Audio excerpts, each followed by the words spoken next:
Glória a Deus, louvado seja o nome do Senhor Jesus. Vamos a mais um estudo de hoje que se encontra em Juízes 13, do versículo 1 ao 7. Amém? Vamos falar do anjo. E os filhos de Israel voltaram a praticar o que era mal aos olhos do Senhor. E o Senhor os entregou na mão dos filisteus por 40 anos. Aleluia! Louvado seja o nome do Senhor. Vez após vez, contemplamos esta predisposição terrível dos israelitas. Eles se afundaram mais profundamente no pecado, e para despertá-los, o Senhor permitiu que fossem dominados pelos pagãos. Depois de sofrerem enormemente por um período de tempo, os israelitas começaram a clamar pelo nome do Senhor, rogando-lhe ajuda. E sempre o Senhor os ouve e responde, assim como Ele sempre ouvirá e responderá qualquer apelo.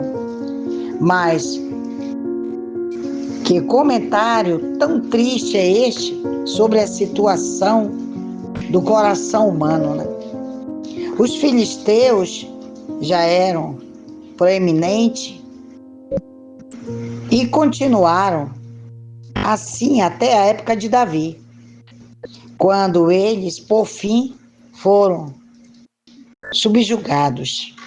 Os filisteus representam um fato, Sansão, sobre o qual estudaremos nos próximos 4 capítulos, representa um princípio. O fato é que há inimigos dentro do coração do cristão, porque o filisteu era um inimigo interno e não externo. O princípio é que este inimigo interno só pode ser derrotado quando o crente entende que a sua vitória vem exclusivamente por meio de Cristo e do que Cristo fez na cruz, e que exige sempre que a nossa fé seja constante em Cristo e na cruz. Então, e só então, pode o Espírito Santo operar dentro da nossa vida, produzindo consagração desejada. Aleluia, Deus. Está lá em 1 Coríntios 1:17. Aleluia. Também está lá em Gálatas 6:14. E existia um homem de Zorá, da tribo de Dan, o qual se chamava Manoá.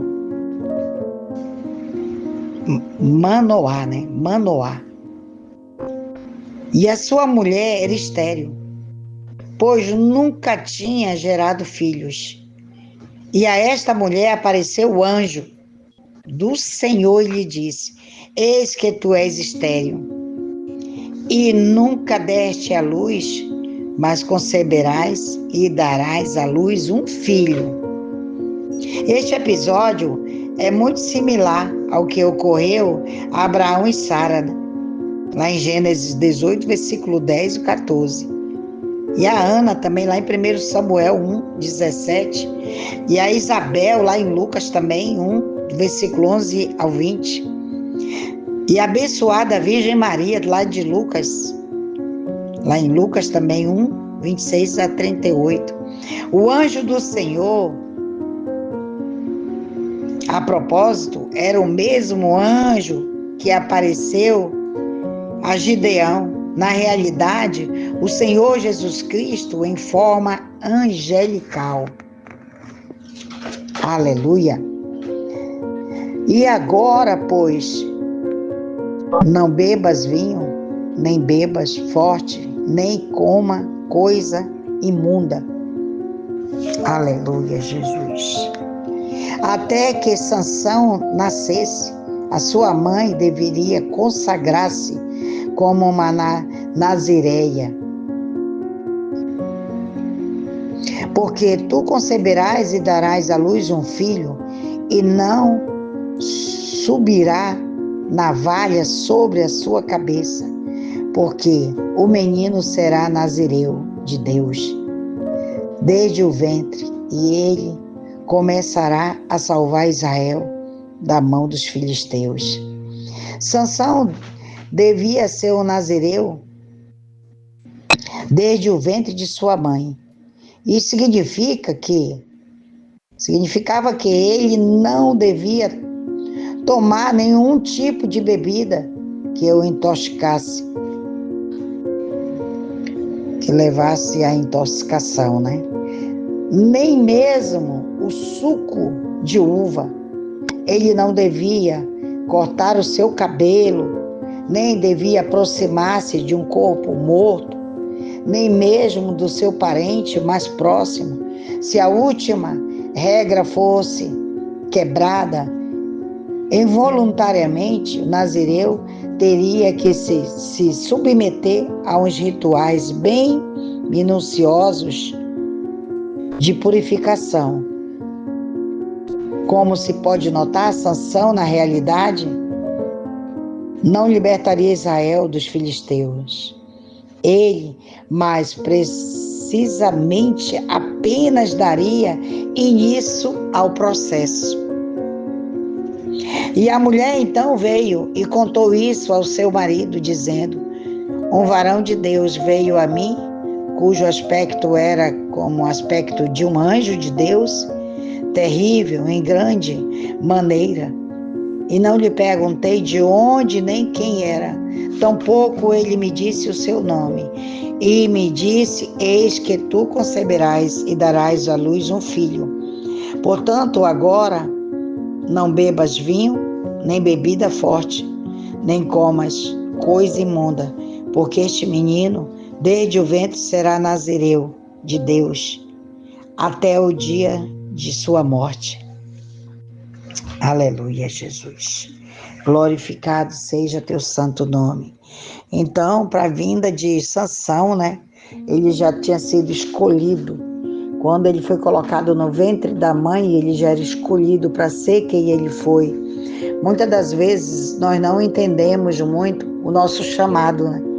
Porque às vezes nós nascemos diferente, com uma certa diferença, né? Eu, por exemplo, eu nasci com dom de visões. Eu vi além. Se eu fosse a um velório de alguma criança, se eu fosse para o enterro, eu ficava vendo todos os estágios de decomposição daquele corpo debaixo da terra. Eu tinha essa visão. E não era fácil para mim, como criança, ver dessa forma, né? Então eu nasci um pouco diferente. E minha mãe dizia assim: se eu tivesse dinheiro, eu ia mandar estudar essa menina. Porque uma vez, eu me lembro como se fosse hoje, a minha tia foi ao óbito pela madrugada. E Deus me mostrou tudo o que tinha acontecido com ela. E quando foi ao amanhecer, o meu primo bateu na porta, tipo 5h30, 6h da manhã. Minha mãe passou pela minha rede, que eu dormia em rede, e eu já estava acordada. Eu disse para minha mãe: mãe, não se assuste. Meu primo Dilson vem falar que a mãe dele faleceu. Ela morreu porque ela infartou e ela estava emborcada, não tinha ninguém para desvirar. E ela morreu sufocada. E quando a minha mãe foi abrir a porta, estava lá o meu primo, né? Então foi uma coisa assim bem forte, né? Para mim e para ela, né? Aquela visão. Então, às vezes a gente não entende muito a forma que Deus trabalha, né? Às vezes nós queremos até entender, mas a gente não consegue, na verdade, ver que você é diferente, que você nasceu diferente, que você nasceu com dons, né? E eu sempre fui uma pessoa de igreja, eu sempre busquei Deus, eu sempre tive, sabe, ao redor de padres, de freiras, e casei-me com um católico, vivi o catolicismo, e através de um divórcio, retornei à igreja evangélica, porque eu tinha sido batizada aos 15 anos. Então, muitas coisas que acontecem contigo, comigo, Deus pode explicar, só Ele pode explicar.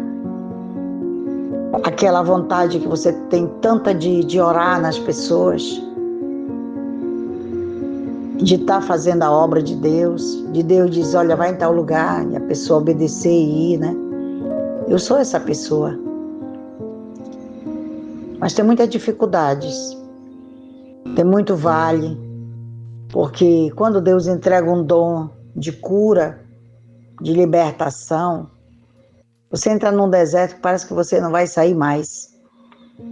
Mas a gente tem que confiar, porque se o Senhor te colocou no deserto, te colocou numa cova, ou te colocou numa fornalha, Ele está junto, você não está só. Amém? Então que Deus te abençoe. Se você curtir esse vídeo, assine o canal, esse canal é da bênção. Vamos fazer chegar nos 4 cantos do mundo, vamos? Que a mensagem de Deus, né, é a palavra dele. Aqui eu não estou tirando nem pondo, eu estou apenas lendo o que Deus mandou eu fazer. Estou fazendo, que é ler pequenos textos da Bíblia e falar alguma coisa e orar. Então que Deus te abençoe tua vida, teu ministério, tudo que tocar tuas mãos. Creia somente no Senhor, olha para Jesus, que Ele vai escrever uma nova história na tua vida, em nome de Jesus, amém? Deus te abençoe. Até outro dia.